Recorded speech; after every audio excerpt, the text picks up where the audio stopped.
Salut Jean-Emmanuel, ça va? Salut, nickel. Alors, on se connaît de loin à la base, à travers de l'hypnose et tout ça, pour ceux qui nous connaissent respectivement. Puis on s'est retrouvés via le monde de l'éducation canine, en faisant en plus du lien entre l'éducation canine, l'humain, etc. Et puis ça nous a inspiré, on a un petit groupe avec plusieurs copains où on parle justement d'éducation canine, un peu de travail sur nous, d'hypnose, de thérapie et tout ça. Et ça nous a inspiré cette idée du podcast Miroir Canin, justement de faire le lien entre l'évolution personnelle, le monde canin, et pour toutes les personnes qui ont des chiens et qui cherchent à les éduquer, de faire le lien justement entre les émotions, la posture, l'attitude, l'impact du maître sur le chien, l'impact du chien sur le maître, qui n'est pas quelque chose qu'on trouve beaucoup dans le monde canin. Euh, on a tous les deux vu pas mal d'éducateurs et fait pas mal de choses avec nos chiens. Donc c'est un sujet qui est abordé de loin, mais qui va pas souvent en profondeur. Et moi, j'ai vu plusieurs éducateurs, mais ils sont rares ceux qui ont cette finesse de travailler à la fois sur le maître et sur le chien. Et puis on fait pas mal d'essais, comme on connaît bien le sujet, de voir les différences de posture et d'attitude. Et donc de là est née l'idée de ce podcast. Et l'idée, ça va être, on va inviter des gens, on va parler de nous un petit peu comme ça aussi, puis on invitera des éducateurs, des particuliers, des gens qui ont envie de partager un peu leurs expériences humaines et canines. Et donc, comme on a beaucoup échangé, on s'est dit autant le faire ensemble, c'est vraiment un truc passion, euh, qui nous amuse de rencontrer des gens et de discuter avec eux de tout ça. Ça va pas plus loin que ça. On aurait peut-être un jour un idéal de faire des stages, des séminaires où on travaille avec les chiens et les humains, de combiner toutes nos compétences pour s'amuser et s'éclater avec ça. Si jamais un jour, peut-être que ça arrivera, mais c'est Qui pas c'est? un objectif. Vas-y, vas-y. Je disais juste qui c'est. Après, moi, par comparaison à tout ce que tu viens de dire, je suis vraiment ultra heureux de pouvoir faire ce podcast très personnellement, très égoïstement.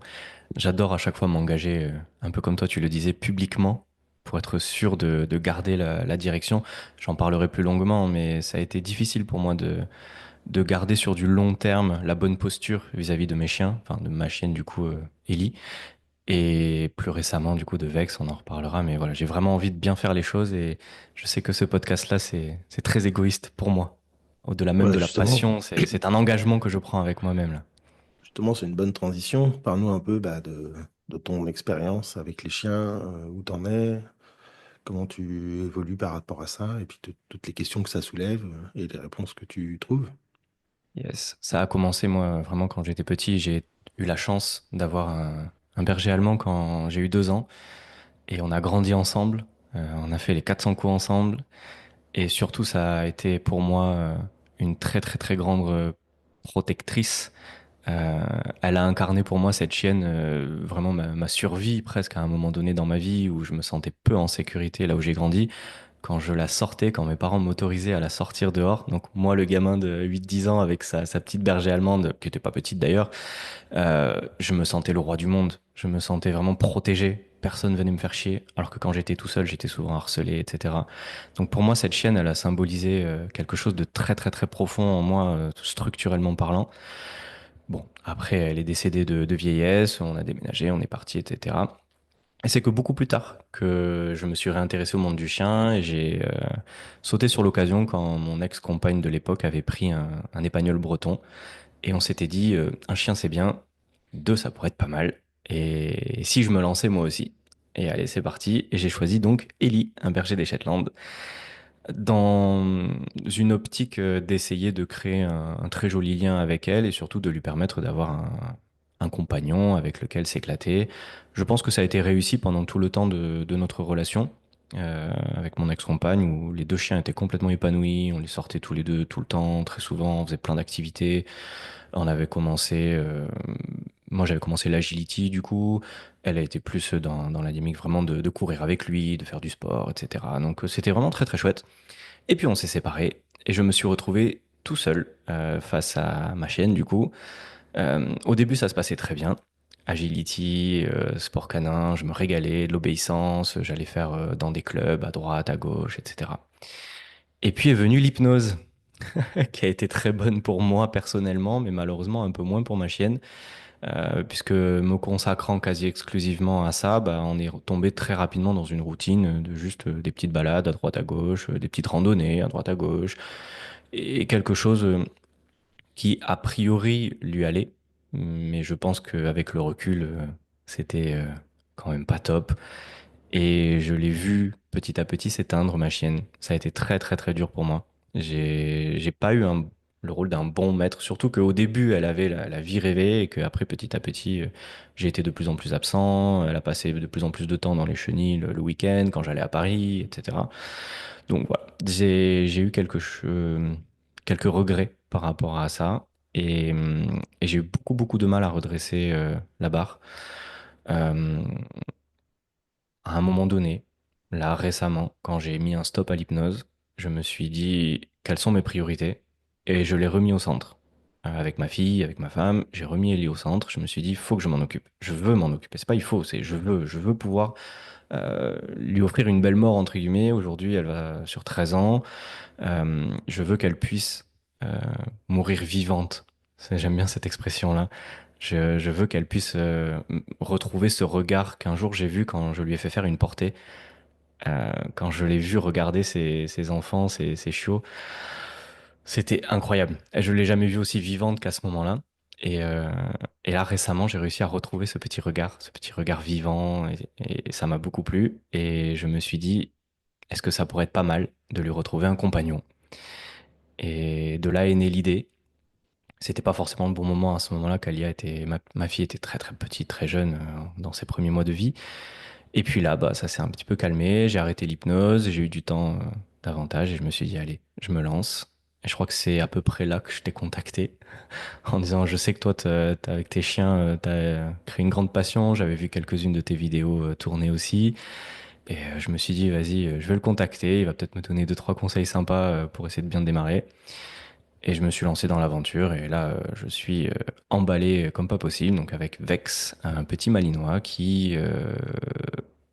euh, ça lui fait combien là? Je sais plus. Il va sur 4 5 mois? mois, 4 non? mois, et il va 5 mois. Alors il est né le 20 juillet. Aide-moi. Ouais. Août, septembre, octobre, novembre. Il arrive sur 5 dans une J'ai du semaine. mal hein, pendant un podcast à faire des Je sais maths. presque mieux que toi. 5 mois. Il grandit tellement vite jour après jour, c'est incroyable.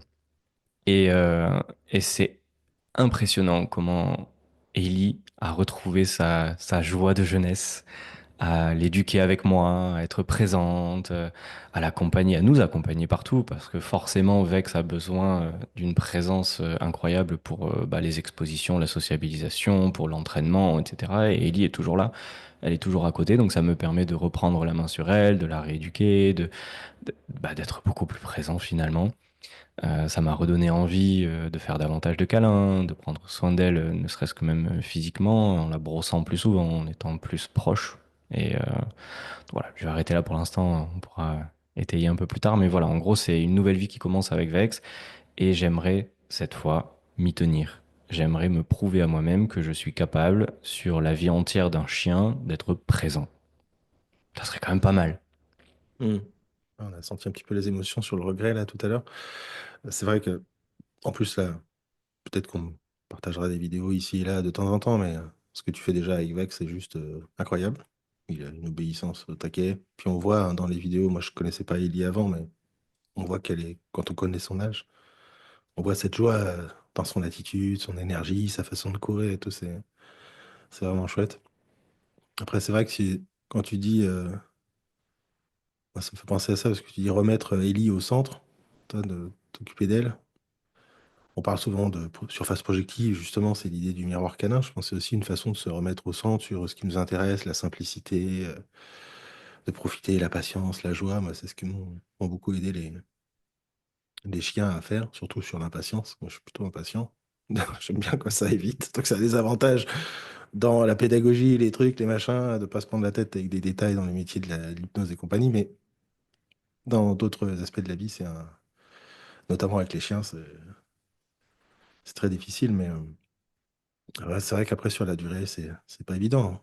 En plus, tu as commencé fort avec Ellie, comme tu disais, l'agility, le machin, la super vie, Ah après ouais, le ouais, bout, c'est le ça, côté c'est un ça. Elle a peu. eu un gros stop. Je pense que ça lui a pas fait du bien, clairement. Et je l'ai pas contrôlé parce qu'en plus j'ai fait le buzz avec l'hypnose. Ça a été très vite, d'un coup, les plateaux télé, les machins. Ça a été très très très rapide, très dense. Et j'ai sauté sur l'occasion de manière très égoïste, très très centrée sur moi. De j'y vais. Et Ellie, bah, elle s'est adaptée, elle a suivi. Et elle a rien dit, hein. Franchement, elle a été adorable. Elle s'est jamais plainte, elle a jamais détruit quoi que ce soit. Elle a toujours été clean. Mais c'est dans son regard que j'ai vu que ça avait changé. Et je l'ai vu Hmm. un peu tard. Je m'en suis pas Ouais, aperçu tout de suite, hein. c'est aussi les aléas de la vie humaine. Peut-être que tu es là aujourd'hui avec le temps d'avoir Vex et de t'occuper d'Ellie sur sa fin de vie, parce que tu as aussi investi du temps dans ton travail. C'est toujours Complètement. Je n'aurais peut-être pas pu faire ce pas-là si j'avais pas fait tout ce travail-là, hein, c'est clair. un peu délicat. Mais bon, quand tu parlais de ça tout à l'heure, je parle souvent de relations affectives, mais ça fait penser. C'est un peu con comme analogie, mais au mariage, là, tout est beau, tout est machin, tout ça. Puis après, parce que les gens bah, entretiennent pas la relation, justement, et donc le couple s'éteint. Et Carrément. il y a ceux qui traversent ça et qui arrivent à en sortir, à remettre de la vie dans le couple et de retrouver cette énergie-là. Moi, je Il y pense a un que là, travail. Il y a une nécessité d'y réfléchir, de se poser et de dire, OK, là maintenant, mm, ça marche plus tout seul. Il faut se poser et dire qu'est-ce qu'on fait. ouais, Au début, ça il se faut. fait un peu tout seul, ouais. Avec Ellie, je sais que c'était facile. Et à partir du moment où ça a changé, comme tu dis, le temps passe. Parce que mine de rien, un chien, 13 ans, c'est long quand même, hein. C'est une relation qui est longue et qui peut vite Ouais. devenir platonique. Mm. En plus, là, tu as choisi un chien qui est dans une énergie complètement différente des bergers Shetland qui sont plutôt mignons, gentils, tu vois, mais c'est pas. Là, le Malinois, on en avait parlé C'est un c'est- petit peu, ce côté un c'est peu. un engagement, ouais. Ouais, Là, puis il n'y a pas le choix. la pression de la société, du regard, des clichés sur le chien, alors qui sont, on en avait parlé, qui sont pas vraiment des clichés, parce qu'il y a beaucoup de gens qui prennent des Malinois parce que c'est la mode, qui ne Mm. savent pas les gérer, qui savent pas gérer ce type de chien. Un peu comme moi avec les whiskies. Dire, bon, les whiskies, c'est mignon, c'est joli, mais bah, si tu veux un chien bien équilibré, qui bousille pas ta maison et qui barre pas et qui fuit pas, c'est quand même beaucoup de travail. C'est pas la même chose qu'un border Non, c'est clair. ou Encore même que le qu'un border collie, il Shetland. y a quand même du boulet, il y a quand même du boulot, pardon, pas du poulet. Ouais, ouais, Le il y a du Shetland, c'est boulot. facile. Le Shetland, Ouais. c'est facile dans le sens où ça demande une petite éducation au départ, puis après, c'est un chien qui peut être très casanier aussi, donc Mhm. c'est très facile. Petite anecdote au passage, là, il y a quelques jours, on était dans la rue, il y a un cycliste qui s'arrête avec Vex à côté et qui dit vous êtes en train de le dresser pour l'attaque? Mais Ouais. non, enfin, il a 4 mois, on est en train de faire une balade dans la ville, quoi. Je vois pas le rapport. Et ouais, c'est ça, ouais, je le vois bien, hein. Et il est parti. Ouais. C'est quoi ce délire? Et des trucs comme ça, j'en ai plein, hein. Je savais pas. Je ne pensais pas me prêter à ce genre de préjugés, de constater ça au jour le jour, mais c'est incroyable. Hier, on vend un petit truc sur le Bon Coin, quelqu'un arrive, il dit je peux rentrer, il va pas me mordre.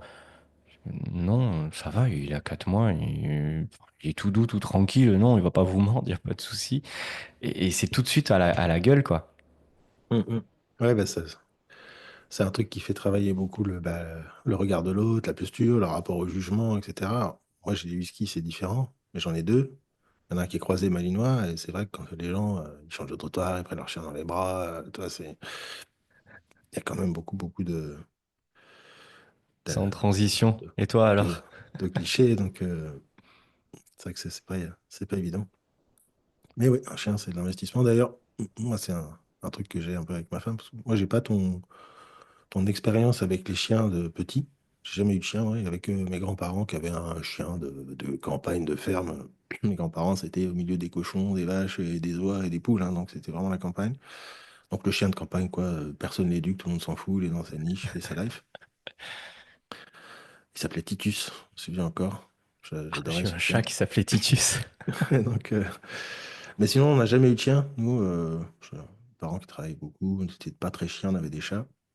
Moi, j'étais très chat avant, mais plus parce que quand tu bosses, donc je travaillais dans l'informatique, tu pars tôt le matin, tu rentres tard le soir, ta femme travaille, les machins, les gamins, et il y avait ce côté, attends, si j'ai un chien, je veux m'en occuper. Tu vois, enfin, ça prend du temps. Mm. Et puis, il faut les sortir, les machins, c'est comme, il y a aussi l'aspect contrainte. Moi, j'aime pas les contraintes. Et puis, un jour, ma femme voulait un chien, elle, parce qu'elle avait eu des chiens très petits tout le temps. Et notre premier chien, c'était un bulldog français qu'on a récupéré, qui avait 6 ans, pas du tout éduqué, rien. Bon, c'est un bulldog français, quoi. Qui avait le physique d'un bulldog anglais, qui avait 2 neurones, manger, faire caca. C'est pas- Ouais, moi j'aime bien, pareil, discuter avec des gens un peu intelligents, qui réfléchissent, j'ai ça tout le temps. Tu vois, et donc, quand j'ai vu le chien, je envie de faire avec un bulldog. C'était le chien de ma femme, et pas vraiment C'est très le mien. passif finalement. C'est un peu passif. Après, c'est adorable, hein, il était trop chou, on avait des câlins et tout, mais ça, c'est pas un truc qui me motivait plus que ça. Et puis, il est décédé il y a 3 ans. Donc après, Hmm. ma femme voulait reprendre un chien. Moi, je n'étais pas encore vraiment dans le truc canin, tu vois. Au départ, on était plutôt branché un peu les trucs à la mode, berger australien, machin, tout ça. On a vu les prix, les trucs. Si bof, puis ma femme, elle traîne sur le bon coin et elle tombe sur Suki, là, la husky croisée Alt Dutch, le vieux berger allemand. Petite, elle avait 6 mois, des petits yeux, des petites lunettes, toutes mignonnes. Ah, Tia, ce serait bien d'avoir un chien comme ça. Et en fait, c'est un chien qui était un chien de musher, donc peu Un chien sociabilisé. d'eux, Musher, c'est les chiens de traîneau. c'est-à-dire? Ah, d'accord. Donc, pas au Canada, mais en France, donc traîneau à roulettes, etc., où le gars, il faisait pas mal d'animations pour les écoles, les enfants handicapés, etc. Et cette chienne-là, comme elle était très, très peureuse, elle n'était pas adaptée à ce type d'activité, donc il la vendait. On n'y connaissait rien. Aujourd'hui, il me dirait, putain, un chien de 6 mois et demi, pas sociabilisé, élevé en chenille, trouillarde, le premier humain qu'elle a vu en dehors de lui et de sa femme, c'est moi. Il est arrivé, l'a donné dans les bras, comme ça. La chienne, il était disons, très, très, très, très trouillarde. C'était Ah assez ouais, c'est chaud. difficile. Mais là encore, je m'en suis beaucoup occupé. J'ai dormi avec elle dans le salon, etc. Plus travailler sa sensibilité et sa peur que de l'éducation pure, j'y connaissais rien. C'est vraiment l'arrivée du deuxième chien. C'est-à-dire que là, Ouais. par exemple, quand vous avez eu ce chien, vous ne saviez pas ce que ça représentait d'avoir un husky à la maison. Non. Ou en balade. Non, mais comme Ok. moi, je travaille de chez moi, je suis à la maison tout le temps, c'était pas un souci. On m'a dit qu'il Ouais. faut les sortir, on habitait à côté de la forêt, bon, bah, c'est pas un problème. En plus, je me suis dit, au pire, ça me fera courir. Donc, un peu de sport, je serai obligé d'aller marcher, tu vois. Donc, c'est sûr qu'à marcher 3 heures, moi, j'ai une moyenne sur les 3 dernières années de 16 000, 17 000 pas par jour.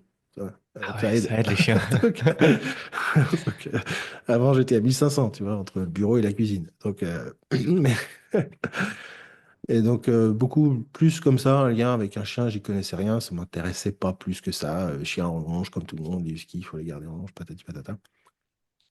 Et après, ma femme, elle s'est dit, ouais, bah, c'est ton chien, parce que c'est devenu ma chienne, comme j'étais là tout le temps. Elle a mis 6 mois à pu avoir peur de ma femme, quand même, 6 mois, c'est long.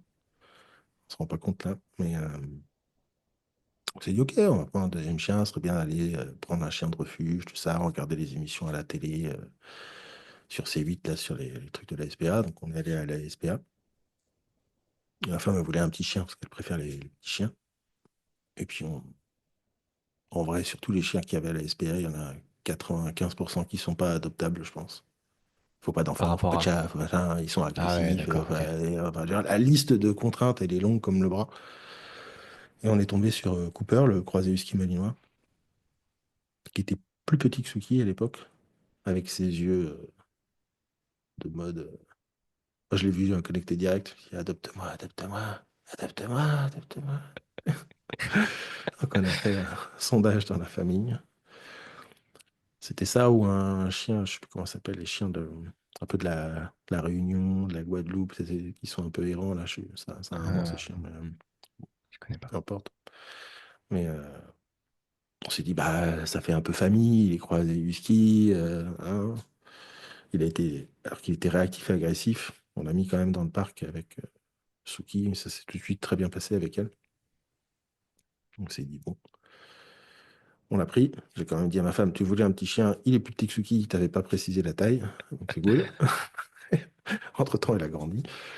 Mais voilà, les balades, c'était debout sur les pattes arrière, croc dehors, agressif sur tout ce qui bouge. Alors, l'enfer, quoi. Et donc, c'était soit le retour à la SPA et probablement l'euthanasie. Il avait déjà été rendu 2 fois. Ah ouais, d'accord, oui, c'était une de ses dernières chances en plus. Ouais. Ouais. Et là, j'ai l'émotion qui monte.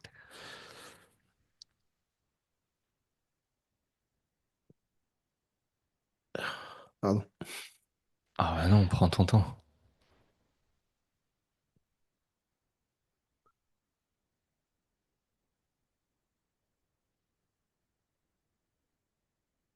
Ouais.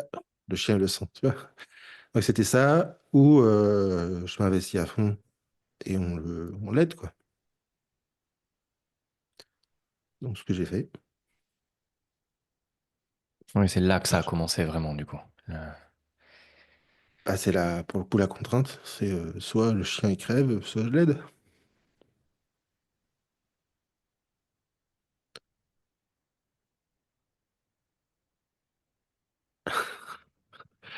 Je pensais pas que l'émotion monterait autant, mais bon.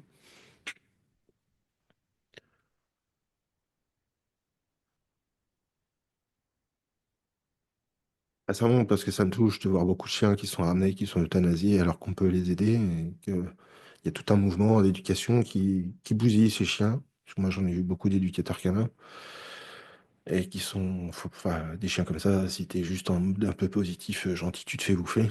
Et donc, euh, Ouais.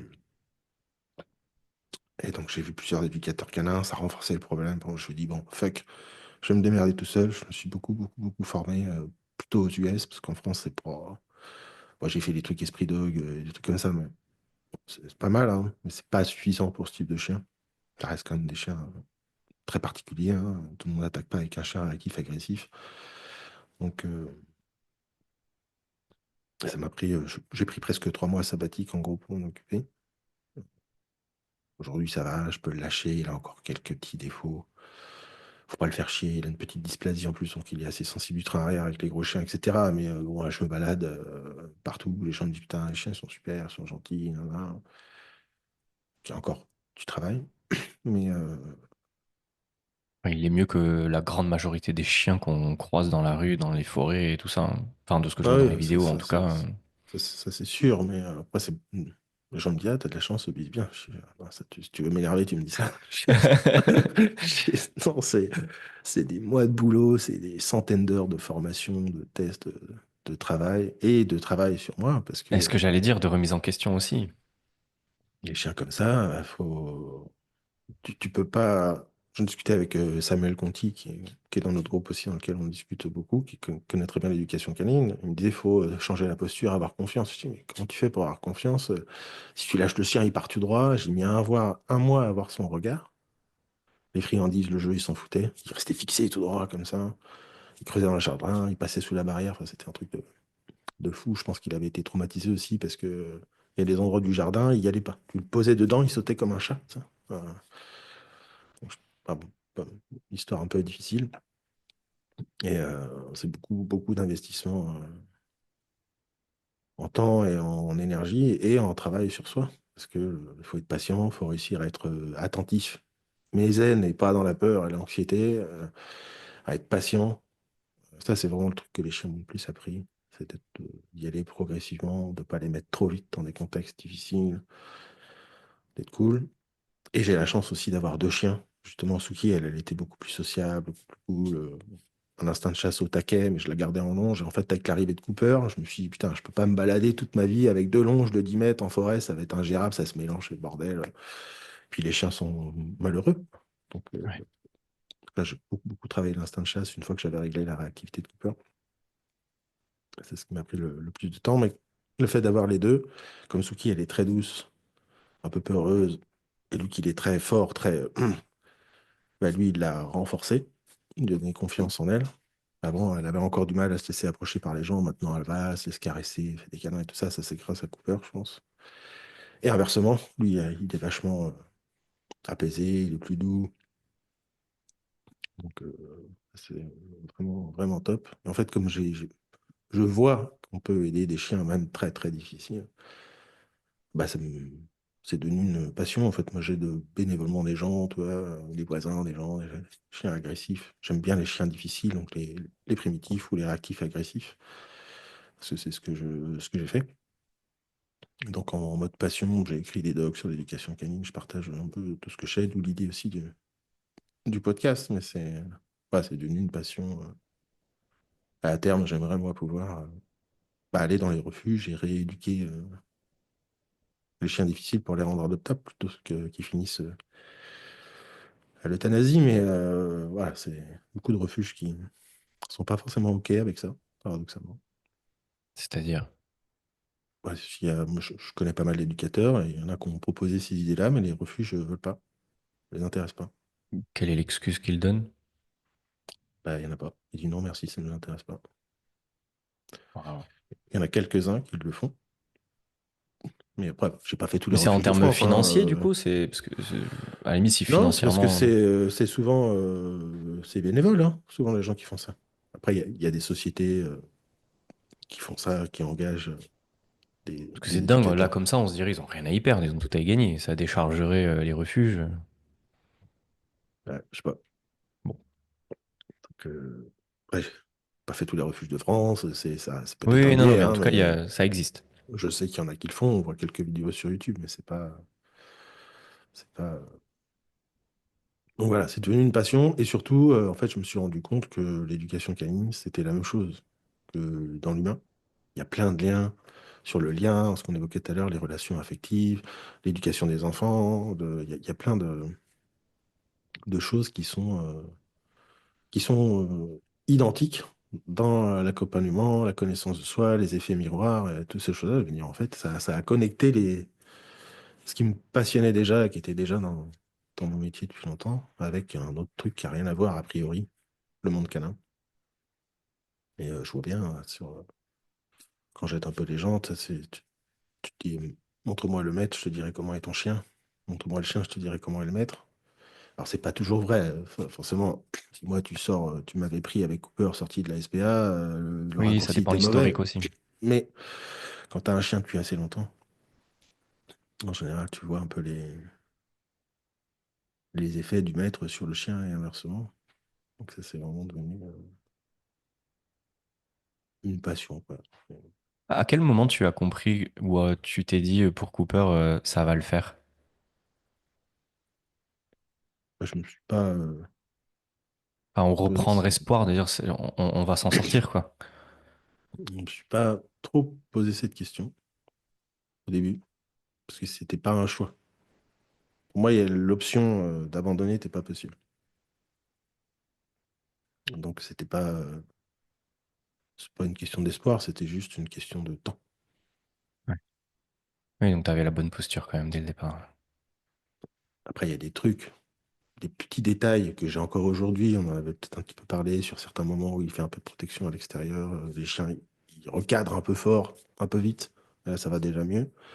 Je dis, est-ce que ça va changer ou pas? Les trucs qui sont dans son trait de caractère. Moi, j'ai pas eu des périodes d'imprégnation chiot, donc je sais pas comment elle a Hmm. été élevée, comment elle a été battue, tout ça, donc je sais pas trop. Mais c'est plus sur des petits détails. Je me dis, est-ce que ça va changer? Ou plutôt, est-ce que ça vaut le coup d'investir beaucoup, beaucoup de travail et de faire chier le chien, alors que je peux aussi prendre sur moi, ne pas le mettre dans ce contexte-là, et puis de faire attention, et c'est part de responsabilisation, plutôt d'attendre, et de perfection. On avait parlé aussi un petit peu de ce rapport à la perfection. Donc d'attendre un chien parfait, dire, ok, il est comme ça, je fais avec son caractère. Pareil, je fais du lien avec la thérapie, l'éducation canine, plutôt que d'essayer de se transformer, de devenir un être parfait. Comment tu fais avec tes forces, tes faiblesses, t'intègres tes émotions, tes qualités et tes défauts. Je dis, bah, si ça marche pour nous, ça doit marcher aussi pour les chiens. Il faut juste être un maître un peu moins con. Et donc ça, Et le jour Et où je puis me des suis fois, il y dit, a... pardon, et ça, c'était il n'y Non, a pas vas-y, très vas-y. longtemps, quand on en avait discuté ensemble avec Samuel et Robin aussi, avec qui on discute souvent. Le jour où je me suis dit, bon, ok, j'accepte que Cooper, dans certains contextes, il soit un peu, il n'est pas violent. Hein, le côté agressif à la morsure et tout ça, ça n'existe plus. Mais le côté je te recadre si tu me saoules, c'est encore là dans certains contextes très précis. Mais le jour où j'ai accepté ça en me disant, oh, bah, il est comme ça, c'est à moi de faire attention, euh, ça s'est déjà apaisé. Comme quoi. Ce qui est logique, hein, je voyais des chiens, je lui dis, ah, attention, merde. Et donc le chien le sent et ça crée un cercle vicieux qui est probablement ce qui crée de la réactivité chez la plupart des gens qui ont des chiens réactifs. Carrément. Ils le Ce sentent, hein. cercle, ouais, ce cercle vicieux de ta propre attention. tes propres peurs sur ton chien. J'allais dire, rebondir en disant qu'il y a aussi des compromis quelquefois à faire où on sait pourquoi on les fait. On en parlait avec Robin la dernière fois sur moi, par rapport à Ellie, je sais qu'il y a quelque chose où je n'ai pas réussi à aller jusqu'au bout, c'est le rappel quand il y a une distraction trop grande. Pas plus tard que ce matin, on fait une balade. Il y a Vex qui, avec son flair, arrive à lever un faisan. Tous les deux se mettent à courir après le faisan. Je rappelle les deux. Vex, il revient au pied immédiatement. Il lâche le faisan. Et Ellie, eh ben, ciao. Et vraiment, ciao, hein. On a continué notre chemin avec ma femme, ma fille. On a dit, c'est pas grave, on la laisse, elle reviendra. Donc on a continué, continué, continué, continué. Puis effectivement, elle est revenue. Il y a quelques années en arrière, je pense que j'aurais stressé. De putain, elle est où? Est-ce qu'elle va revenir? Est-ce qu'elle va pas se perdre? Parce qu'on est en plein milieu de la forêt de nulle part. Et en fait, bah non, j'accepte que j'ai pas cet ordre-là pour elle. Je l'ai pas mis en place. J'ai essayé il y a quelques mois en me disant, c'est bon, allez, on va le faire, on va remettre cet ordre en place. Et en fait, elle a plus envie à son âge, quoi. Donc allez, j'accepte que ça, je l'ai pas. Elle est comme ça, et effectivement, bah, j'ai pas envie de l'attacher 100% du temps, juste parce que une fois de temps en temps, elle va perdre son cerveau, comme je dis. J'aime bien dire ça, parce que vraiment, c'est ça, hein. C'est au moment où elle détale parce qu'elle a vu le faisant, il y a plus rien d'autre qui compte. Et c'est presque c'est un jeu pour elle, parce qu'au final, si le faisant s'arrête, c'est déjà arrivé avec un autre animal, bah elle s'arrête aussi. Et du coup, c'est pas drôle. Ce qui est drôle pour elle, c'est de courir après. Et à ce moment-là, je sais que c'est mort. Je peux pas la rappeler. Elle ne m'écoutera pas. Par contre, si je m'en vais, bah, elle revient et tout va bien. Il n'y a pas de Ouais. souci. Donc il a fallu que je lâche l'affaire sur oui, il y a un risque, oui, il peut lui arriver quelque chose, oui, elle peut se faire mal, oui, mais en même temps, en contrepartie, je serais prêt à lui enlever toute sa liberté? Non. Donc Oui, puis j'accepte. à passer des mois de travail pour avoir un rappel derrière une prédation, Puis à son âge, c'est dur de à 13 remettre en ans en place quelque plus, chose, hein. c'est compliqué, hein. Ouais. C'est tout apprentissage est dur à son âge, hein. C'est plus, elle a plus les neurones d'antan, hein. À l'époque, je lui montrais deux trucs, elle le comprenait, on faisait des plein de tours. Moi, je m'amuse, je sais que toi, c'est pas ton truc, mais moi, j'adorais lui apprendre 150 000 tours, et donne la patte, et l'autre patte, et roule par terre, et aboie, et saute, et ceci, et cela, et elle faisait tout. Et elle apprenait tellement vite qu'à la fin, je regardais sur YouTube de quel autre tour je peux lui apprendre, parce que j'avais déjà tout fait, et que je voulais continuer à lui apprendre des nouveaux trucs. Et ça marchait, mais du tonnerre. Là, ce rappel à distance, en fait, je n'avais pas les outils à l'époque, je ne me suis pas renseigné ou je n'ai pas été bien conseillé pour parce que j'ai été accompagné par des éducateurs 100% positifs. On va en reparler ça, je pense, un certain nombre de fois, puisque moi, ça m'a coûté. Ça m'a coûté parce que ce rappel-là, quand il y a vraiment l'instinct de proie de chasse, en fait, le 100% positif, bah, on a beau m'avoir guidé, entraîné, et en fait, non, ça ne marche pas. Ça marche, oui, quand on est dans le club canin, ça marche, moi, dans des contextes avec des distractions légères, mais ça ne marche pas. C'est pas fiable 100% du temps. Et je n'ai jamais réussi à l'avoir. Je m'en suis voulu, je me suis trouvé nul, j'en ai même voulu à Ellie de pas me mettre au premier plan, jusqu'à ce que je comprenne en fait que non, c'est juste normal, quoi. Et que si je mets pas l'éducation derrière qu'il faut, si je ne mets pas la structure derrière qu'il lui faut, elle ne peut pas revenir dans ce contexte-là. Et la Vex qu'à 5 mois et j'ai compris davantage de choses, eh ben, pour l'instant, c'est bon. Alors, ce sera peut-être pas tout le temps bon, il faudra peut-être y revenir, il va peut-être à un moment donné avoir des rappels un peu plus difficiles. Ok, mais j'ai les outils et je sais que ça fonctionne. Ouais. Ah, de toute façon, après, quand on dit, pour ceux qui écoutent, éducation positive, c'est le mouvement force-free. Parce qu'en France, c'est mal traduit. Force-free, ça veut dire sans coercitif du tout. Donc, même pas de pression de laisse, même pas de pop de laisse, rien du tout, hein. C'est ça le. Parce qu'on éduque les chiens quand même à 99% en positif. Mais il y a des choses qui sont comme dans la vraie vie, avec les enfants, la vie. Des fois, tu as du stress, des contraintes qui te forcent à faire des choses et qui aident à les faire de façon automatique. Mais moi, sur les rappels, sur les chiens avec des instincts de prédation, moi j'étais en forêt, il y a des chevreuils partout, j'ai deux huskies, j'ai eu plusieurs éducateurs, ils m'ont tous dit, ah bah c'est du husky, c'est normal, il faut les tenir en longe. Genre, en longe toute leur vie. Ah bah oui, c'est comme ça, c'est des huskies, ça fugue, ça fugue. Je suis, oh, moi je veux pas ça, je veux des chiens libres qui puissent courir et tout ça. Et donc pour moi ça c'est positif. Et je préfère avoir à réguler quelques comportements, parfois en étant bien ferme, mais qui soient libres tout le reste de leur vie que l'inverse, quoi. Bon, chacun sa philosophie. Après, il y a autour de aussi ça. simplement dans l'apprentissage d'un comportement. Si tu fais uniquement sans coercition, tu vas avoir un comportement qui va être très très très très long à installer, alors que si tu avais juste mis un petit pop de laisse, c'était Oui, réglé, et sans faire mal au chien, juste en lui disant ça, non. Et c'est dommage que, de la même manière que pour les enfants, il y ait cette volonté de non-cadre, de non-structure, comme si le simple fait de vouloir tout faire en positif allait forcément finir par marcher et apprendre les bonnes choses. Et en fait, dans les chiens, on se rend bien compte qu'il y a des limites à cette volonté de faire dans le tout positif, alors que très souvent, il manque pas grand-chose, juste le petit pop de laisse, le petit truc là, clac, et hop, c'est réglé. ouais, Le chien, voilà, il comprend. c'est le piège du mot coercitif qui paraît tout de suite violent. Après, il y a des gens, clairement, tu l'as vu, moi aussi je l'ai vu dans des clubs, notamment de ring, de machin, d'obéissance, où là, Oui, non, mais les là, gens ils arrachent les chiens, ils arrachent, ouais, massacrent non, les chiens, mais vers c'est des gens, tu pourras toujours leur expliquer que ça sert à rien, que machin, c'est mort, quand t'es con, mais Je vais le raconter là, mais ça m'a traumatisé, toi tu le sais déjà, par rapport à quand j'ai fait les élevages pour chercher Vex, du coup. Parce qu'au départ, quand je t'ai contacté, je souhaitais plutôt un berger allemand ancien. Je ne ferai pas euh, l'affront de prononcer la race originale. Toi, tu sais le faire, vas-y, c'est comment? Alt Dutch Shepherd, mais je pourrais pas Ouais, bien voilà. l'allemand. Donc je voulais cette race-là. Et en fait, petit à petit, je me suis dirigé plutôt vers le Malinois. Donc j'ai commencé à démarcher les élevages dans la région, etc. Et à chaque fois, ce sont des chiens qui sont dans des cages, qui font les 400 tours, qui sont obèses, qui sont pas bien. Et dans l'un d'entre eux, il y avait un cours de ring à côté. Et je vois le maître qui dit à son chien de se coucher. Son chien ne se couche pas. Il a un collier étrangleur. Et alors là, il l'arrache pour l'emmener au sol, mais d'une violence où le chien, il en pleure et il est apeuré.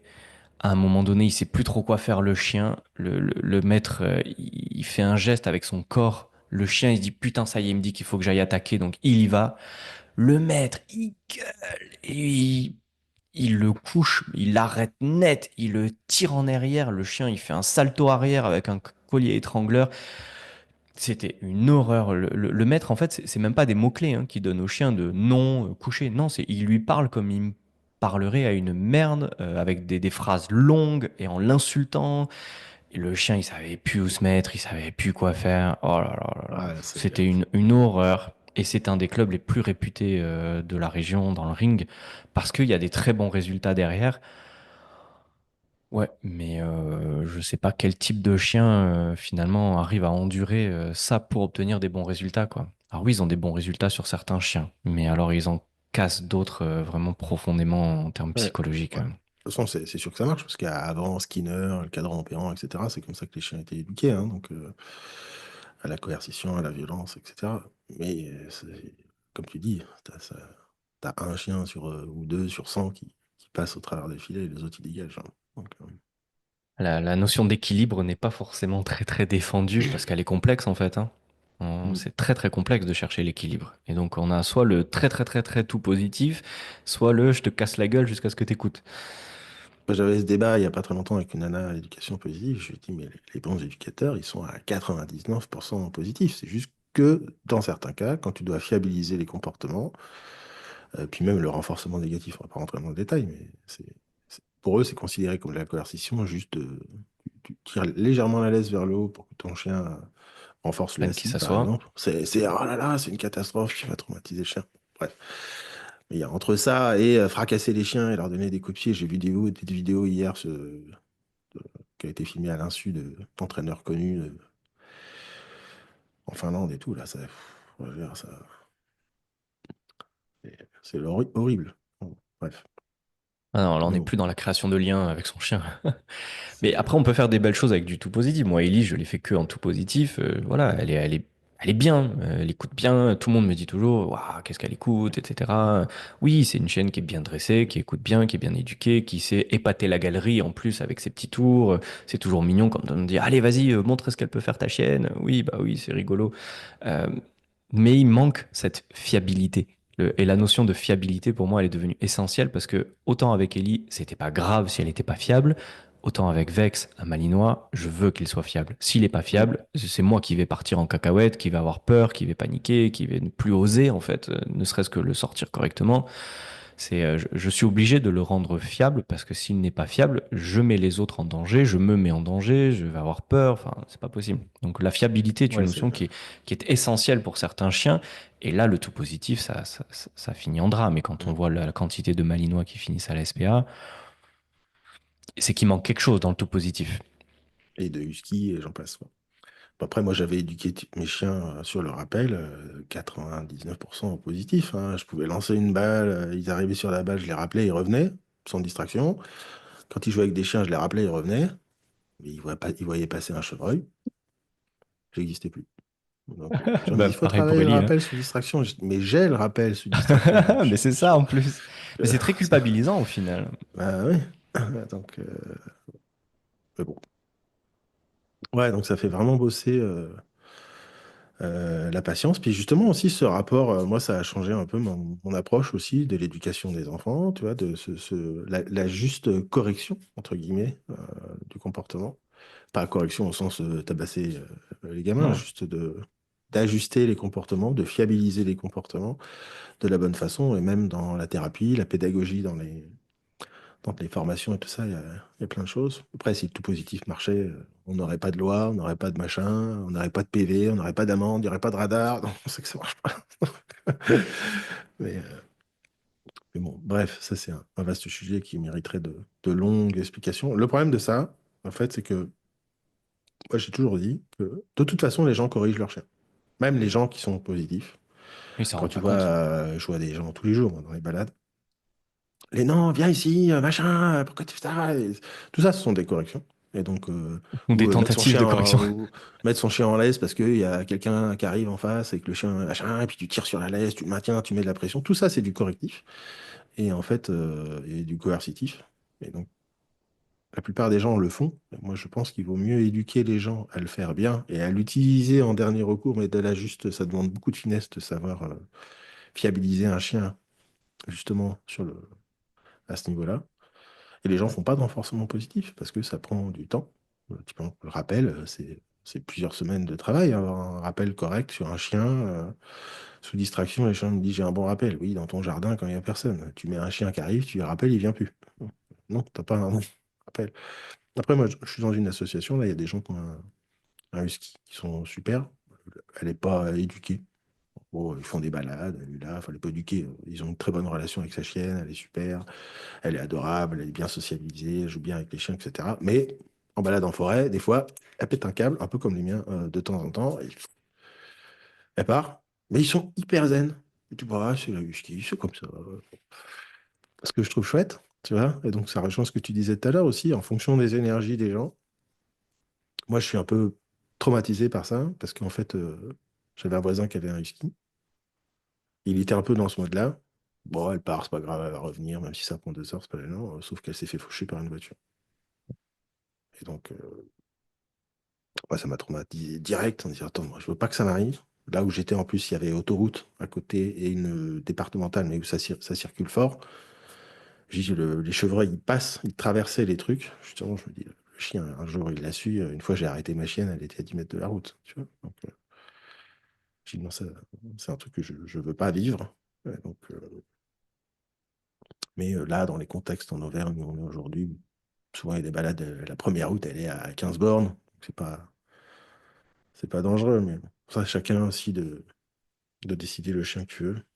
Ouais, c'est dur. Ellie, elle est passée quelques fois près de la catastrophe, hein, parce que c'est pas tout le temps des faisans, c'est des fois des lièvres, des cerfs. Et quand on est d'un côté de la route, qu'elle voit le cerf de l'autre côté, elle y va, qu'il y ait une voiture ou pas, elle Oui, c'est traverse, ça. hein. Mm. Là, et si je ne suis pas vigilant à tout observer dans l'environnement, essayer de voir avant elle, pour pouvoir aussi, ne serait-ce que juste la distraire, l'appeler de l'autre côté et qu'elle ne le voit pas, ou que si elle le voit, elle le voit dans un moment où la voiture est passée et qu'il n'y ait pas le danger, ça demande une extra vigilance aussi, mais c'est un prix à payer pour qu'elle ait sa liberté.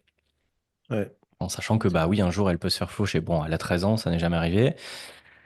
Et si ça arrive un jour, de me dire, réussir à me dire qu'elle aura eu une belle vie quand même, grâce à ça. Mm. Ce qui m'a aidé, moi aussi, avec les chiens, c'est ce côté patience. Enfin, on parlait déjà un petit peu tout à l'heure, mais et l'impact que ça a eu dans ma façon d'approcher la pédagogie dans les formations. Moi, j'aime bien quand ça va vite, parce que je suis un peu, j'ai la chance de comprendre les trucs assez vite. Quand les gens parlent d'un truc, je dis OK, je vois où ça va, et je fais le lien, et que je pratique beaucoup. Enfin, j'ai cette énergie-là de base. Ce qui n'est pas forcément le cas de tout le monde. Il y a des gens qui ont besoin de décomposer, même avec les enfants, tu vois, j'avais tendance à aller un peu vite. Et le fait de voir qu'avec le chien, bah, si tu veux que ton chien il vienne au pied sur ton genou, t'es pas là en train de gueuler les pieds et puis le tirer avec la lèche jusqu'à qu'il comprenne. Tu vois, faut vraiment tout décomposer pas à pas, être patient, dire OK, responsabilisation, si le chien il le fait pas, c'est pas qu'il est con, c'est que je vais trop vite. Ouais. Et donc, c'est à moi de redescendre. Et ça a eu un impact sur ma façon de faire les supervisions, d'animer mes lives. Je pense que j'aurais aimé l'avoir plus tôt, tu vois, Vex. Ouais, Je moi l'aurais aussi. eu plus tôt, je pense que j'aurais été bien meilleur dans ma façon de transmettre ma méthode qui souvent était perçue comme justement trop complexe et pas assez décomposée quelque part pour beaucoup de gens et où je veux aller trop vite, beaucoup de personnes. Et je pense que si j'avais eu Vex plus tôt, je m'en serais rendu compte davantage. Ça a été ma femme, moi, qui a été le déclic ou qui m'a fait comprendre qu'il fallait que je ralentisse, que tout le monde ne pouvait pas aller à mon rythme. Ça a Mm. été dur. Ça a été dur parce que du coup, je vois où on peut les emmener. Allez, on y va. Allez, allez, on y va. Et en fait, non, il faut décomposer, il faut ralentir, il faut faire des allers-retours. Et je sais que Vex m'aide beaucoup là-dessus et qu'aujourd'hui, j'ai de très bons résultats avec lui, mais parce que j'ose avoir cette patience que j'ai Ouais. dû avoir avec moi aussi et que je n'avais pas forcément. Parce que il y a aussi cette tendance-là, c'est que, et ça, on va en parler beaucoup, je pense, que si on veut éduquer son chien alors que c'est nous le problème, ça rame, ça sort les rames Ouais. et on en veut au chien qui va pas assez vite, alors qu'en réalité, on s'en rend pas compte, mais c'était ce qu'on était en train de faire qui le mettait dans la mauvaise direction. Et savoir remettre en question ces choses-là, c'est quelque chose que j'aurais aimé savoir plus tôt, moi, personnellement. Mais heureusement que Ouais. pour Vex, du coup, j'ai eu ces déclics-là. Je m'en sors mieux avec Vex que je m'en suis sorti avec beaucoup d'êtres humains où j'ai voulu aller beaucoup trop vite. Ouais, pareil. Mais déjà, il faut le voir. Ensuite, il faut le reconnaître. Et ensuite, il faut être OK avec le fait de le changer. Donc, c'est quand même beaucoup de. Bah, c'est marrant parce que quand je faisais encore les supervisions, on me dit, ah, c'est marrant, t'es plus doux, machin, il y a un truc qui a changé. Bah, c'est le chien.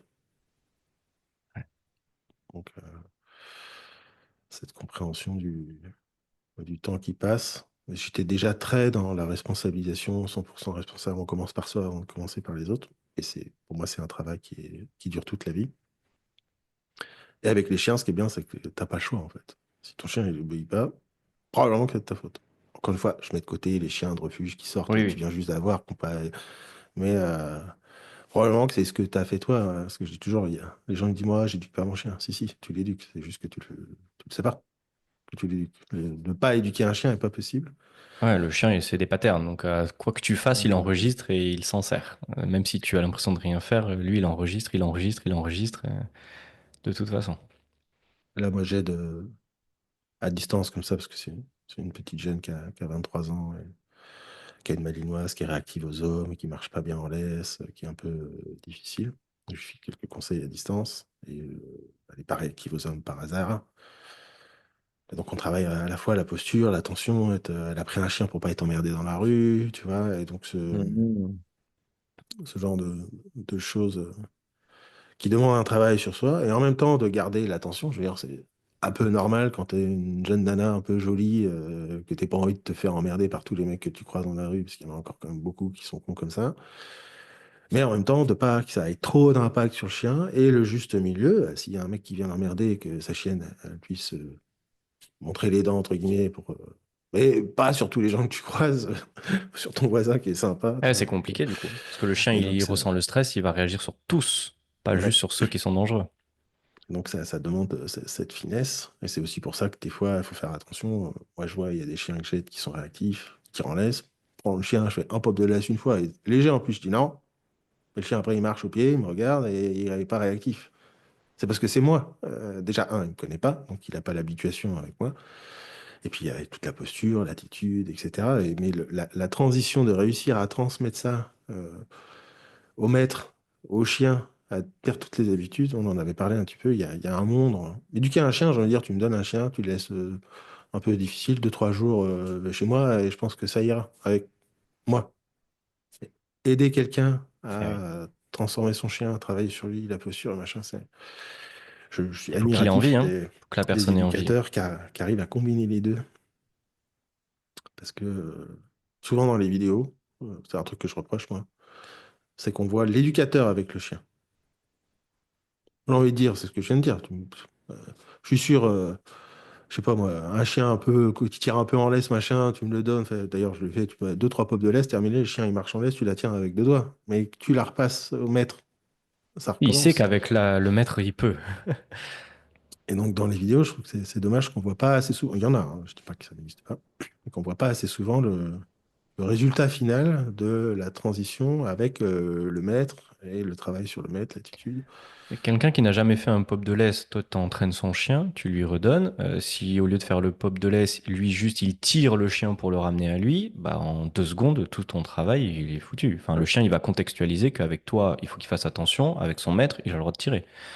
Ça va très très très vite, hein. Ouais, ouais, c'est un côté passionnant, mais un peu frustrant, parce qu'en fait, il y a beaucoup de maîtres qui n'ont pas forcément envie de s'investir dans le travail avec le chien. Il y a aussi ça, c'est pourquoi on prend un chien. Je Pas l'ai vu, hein, le- moi j'ai proposé à une jeune fille de l'aider par rapport à son chien qui tirait en laisse. Et elle m'a vite fait comprendre que ça, non, c'est pas grave, c'est bon. Son chien il tire et Hmm. c'est comme ça. Bon, bah ok. Moi, j'en croise tous les jours des gens, je t'apprends, enfin, qu'un chien ne tire pas en laisse quand il n'y a pas de distraction. Après, quand il y a un peu de réactivité, ça c'est autre chose, mais ça s'apprend en 10 minutes, un quart d'heure, à tout péter. Ah ouais, c'est Franchement, très rapide. c'est très très simple. Les gens disent non, non, ça m'intéresse pas. J'aime bien qu'il soit libre, qu'il soit content. Parce que tu penses que ton chien qui tire en laisse dans toutes les balades, il est content. Mm. Et puis en plus il se fait mal, hein, mine de Il rien. se fait mal, même avec les harnais, enfin bon, bref, passons. Mais, donc c'est un peu dommage. Après, il y a des chiens, t'as pas de problème, c'est des petits toutous, ils sont tout gentils, bon, ok, pas de souci. Mais Mais quelquefois le maître ne prend pas la race qui est adéquate pour lui. Et là ça pose problème. ouais, tu prends un malinois, un berger allemand ligné de travail, ou même un border collie ligné de travail, qui est pas du tout le même que le border qui est un peu plus proche du berger australien, qui est pas la lignée de travail. Attends, t'as intérêt à t'accrocher, hein, t'as la sensibilité, l'énergie, les trucs, c'est des machines, ils sont faits pour courir à une mouton 10 heures par jour. Je veux dire, Ouais, même le berger australien, hein, moi j'entends beaucoup d'embrouilles avec le berger australien qui est très à la mode, mais au final il y a certaines lignées où si on s'en occupe pas bien, ça dérape ouais, vite, c'est hein. ça, hein, si c'est des lignées un peu de travail qui sortent d'une génétique qui est pas juste le chien de salon, bon courage, quoi. Mais, J'ai l'éducateur qui me racontait un malinois chez des retraités qui ne sortent pas. Mais comment ils en sont arrivés là, quoi? Comment, déjà, eux, ils ont pu s'intéresser aux Malinois? Comment un élevage a pu leur donner à eux un Malinois? C'est- Genre, il y a 40 incohérences dans l'histoire, ça va pas. Et l'éducateur qui fait de son mieux pour essayer de faire en sorte que le Malinois s'adapte à son nouveau mode de vie, bah, il était pas très positif sur ce que ça va donner, hein. non, ouais. C'est pareil, j'avais vu un éducateur pour les huskies. Il me racontait qu'il avait des clients qui avaient un husky, qui habitaient dans Paris, en appartement, genre à 50 mètres carrés. Et le chien, il était seul 10 heures par jour.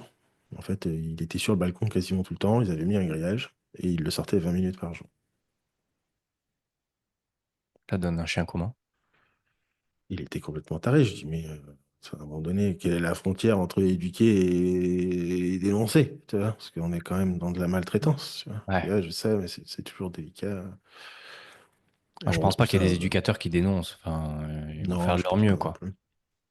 Ah, c'est un peu, quelque part aussi, un peu dans le milieu de la thérapie. Ouais, il y a des lois, tu es obligé de le faire, mais t'as entre j'aide la personne qui vient et est-ce que je la redirige? Enfin, il y a des sujets Non-assistance à complexes. chien en danger. Ouais, mais globalement, les gens sont quand même assez cons. Enfin, si t'es pas là de la journée, tu prends pas un primitif, un chien qui a besoin de courir 10 heures par jour. Enfin, j'exagère 10 heures par Ouais, jour, mais bon, c'est t'as quand plus même de une grosse l'ignorance que de énergie. la connerie. J'aime pas dire que c'est de la connerie, c'est vraiment de l'ignorance. On nous apprend pas. Moi, on m'a jamais expliqué que, je veux dire, le Malinois, je connaissais ses prouesses sportives. J'étais pas forcément renseigné sur la difficulté de l'éducation jusqu'à il y a quelques années, quand je me suis intéressé vraiment aux chiens. Euh, j'ai eu la chance Oui, mais finalement d'être dirigé vers le berger des Shetland par mes recherches et tout ça, mais je pense que quelqu'un qui regarde juste les chiens, à quoi ils ressemblent, et qui va sur des sites à la con, qui disent quelles sont les forces et les faiblesses du chien, il va dire oui, bon, ok, le Malinois, il est un peu vivant, il a besoin de sortir, bon, ok, ça va, je vais le sortir. Il se pose pas 36 000 questions, il se rend pas compte de, ne serait-ce que le besoin mental, c'est quelque chose qui est beaucoup sous-estimé, Mm. l'éducation, le besoin de dépense mentale chez le chien, qui souvent, en fait, s'il n'est pas là, on peut le sortir 2 heures, le chien, s'il n'a pas travaillé un peu mentalement, il peut devenir dingue. Il y a beaucoup de choses qui sont sous-estimées. Et au final, moi, je préférerais parler d'ignorance que de conneries. Et au final, ils ont juste besoin d'être éduqués. Et peut-être qu'on est là aussi pour ça. Jouer notre petite pierre à l'édifice, mettre la pierre à l'édifice, pardon. Je suis très nul avec les expressions. Pour pouvoir essayer d'aider ce genre de personnes. Parce qu'on aurait pu être cela aussi. Tu vois ce que je veux dire? Je suis moins soft que toi, mais Je pense ça. vraiment que j'aurais pu tomber dans le piège avec ma première chaîne. J'aurais pu tomber dans un piège. Et j'ai eu de la chance que ce soit que Berger des Shetland et qu'au final, elle soit très casanière et que ça passe, même avec mes bêtises et mes éloignements et mes distances, où au final, bah, une demi-heure le matin, une demi-heure le soir, c'était largement suffisant. Elle était tranquille et je pouvais partir toute la journée sans conséquence. Ça aurait été un autre chien, j'aurais pu me faire avoir. Et d'ailleurs, mon ex-compagne de l'époque, avec l'Épagnol breton, s'est fait avoir parce que c'était un épagneul breton qu'on avait pris, adopté, on sait pas trop d'où. Il a fini à nous casser les murs. Je me rappelle quand on est parti, on a dû faire venir quelqu'un qui a remis du plâtre partout dans l'appartement parce qu'il Ouais. y avait des trous, quoi. Limite, il avait creusé entre les toilettes et la cuisine. Euh, il avait mais tout explosé. Il avait une énergie dingue. Il était infatigable. Mais je pense qu'on a loupé des choses et c'était pas le chien qu'il lui fallait, clairement. Ouais, alors, voilà, ça pour moi, on est plus dans l'ignorance, puis après le travail éducatif. Mais quand je dis connerie, clairement, donner un malinois à des personnes de 80 ans qui sortent pas, c'est de la connerie. Oui, Déjà, de oui, la part de l'éleveur et de oui, la complètement. part des personnes âgées. Je veux dire, tu cherches 3 secondes. Alors, ces personnes âgées, c'est différent. Mais comme les huskies, tu sais que t'es pas là de la journée, que tu as des horaires de merde et que tu peux sortir ton chien. Tu cherches sur Google 3 secondes et c'est écrit. Voilà. Donc là, on n'est pas. C'est à quel point, à un moment donné, l'ignorance devient une connerie. Ouais. La nuance est fine. Je parle de ces cas quand même assez extrêmes. Ouais, l'éleveur, tu vois, là, je mettrais plus le mot connerie. Là, Voilà, oui, clairement. clairement. Pour moi, il Enfin, y a une là, responsabilité parce que lui, il connaît. Il connaît sa race et il sait de quoi elle est je- capable et il sait là où plus ça va que partir en vrille. connerie, je pense que c'est de la malhonnêteté à ce niveau-là. Oui, là, on est d'accord il y a un gros problème. Et le pire, c'est qu'il y en a beaucoup parce que bah, là, les élevages de Malinois, il y en a un paquet qui sont sortis de terre quand c'est devenu à la mode et que maintenant, il faut vendre. Ouais, sans compter les élevages, comment dire, clandestins. Là, il y en a un qui vient d'être démonté là, dans le Pas-de-Calais, je crois. Il y avait plusieurs chiens des Nordiques, des Finnois de Laponie, des trucs comme ça. Il y avait 70 chiens alors qu'il y avait de la place pour 20 et j'ai un voisin qui vient d'en adopter un. Toi, que le chien, il est bien marqué quand même. C'est Ouais, d'accord. maltraité, mal nourri. Mais il y a des gens qui ont acheté des chiens à ces élevages. Tu vois. Faire attention au bout de Ouais. point. Non, moi, du coup, Vex, il vient d'une ferme. Il avait 11 frères et sœurs, un vaste terrain. C'était complètement paumé dans la campagne. Moi, ça a été l'inverse. Vex, ça a été dur parce que dans ses 3 premiers mois de vie, il n'a vu personne. Et du coup, la sociabilisation, au départ, ça lui a fait bizarre. Ne Mm. serait-ce que le monde urbain, etc. Il ne connaissait que ses frères et sœurs et les arbres, la forêt autour de la ferme, et c'est tout, quoi. Mais j'étais content, moi, d'avoir trouvé. J'ai vraiment une chance inouïe d'avoir ce contact-là, pile poil au bon moment. Un éleveur qui, du coup, est professionnel, est capable d'élever un chien, on va dire, lof, officiel, et en même temps, qui a juste une femelle chez lui et qui est pas dans une dynamique de reproduction, reproduction, reproduction. Et il faudrait qu'il y en ait plus des comme ça. Ouais. Ah, les élevages, c'est un vaste sujet. Bon, ça fait une petite heure Oh qu'on yes. discute. C'était un peu décousu, mais c'est une façon d'introduire en gros tous les thèmes qu'on abordera ici et là avec les gens ou seul dans le podcast. Je me suis pris une grosse vague d'émotions dans la gueule, toi une plus petite à un moment donné sur les regrets. Mais bon, Je c'est suis plus aussi. réservé, ça viendra peut-être plus tard. Ah ouais, je me suis pris en pleine gueule. Je peux penser à ma conférence où là, je me retrouve pleine d'émotions, en pleine tronche. Mais bon, c'est ça, c'est un truc qui me tient à cœur de pouvoir aider les chiens. C'est souvent le sujet que j'ai aussi avec l'éducateur. C'est OK, tu prends un chiot, tu l'éduques, très bien. il en faut, et il faut éduquer les gens sur le positif, etc. Moi, ce qui m'intéresse, c'est les chiens difficiles qui finissent à la SPA, euthanasiés. Moi, j'admire, mais je regarde de loin pour l'instant, ça. Je vais essayer de faire bien mon chien. On va essayer d'être au poil, carré, essayer d'avoir un Ouais, chien qui soit bien dans sa tête, bien dans ses baskets. Déjà, je me sentirai accompli. Peut-être un jour me diriger vers cette voie-là, mais je pense que déjà, j'admire tout ce que tu fais. Et si je peux apporter mon soutien de loin, ça sera déjà bien. ouais, c'est cool. Bon, et ben sur ce premier podcast, c'était très sympa qu'on puisse discuter de tout ça, parce qu'on n'avait pas vraiment eu l'occasion d'en parler un petit peu, mais pas aussi en détail, Par petites bribes. par petites bribes, ouais. Et là, c'est une façon de regrouper tout ça. Et donc, merci pour ce podcast. Merci Puis à toi. merci à tous ceux qui nous ont écoutés et qui nous écouteront peut-être dans les futurs podcasts. À plus! Ciao.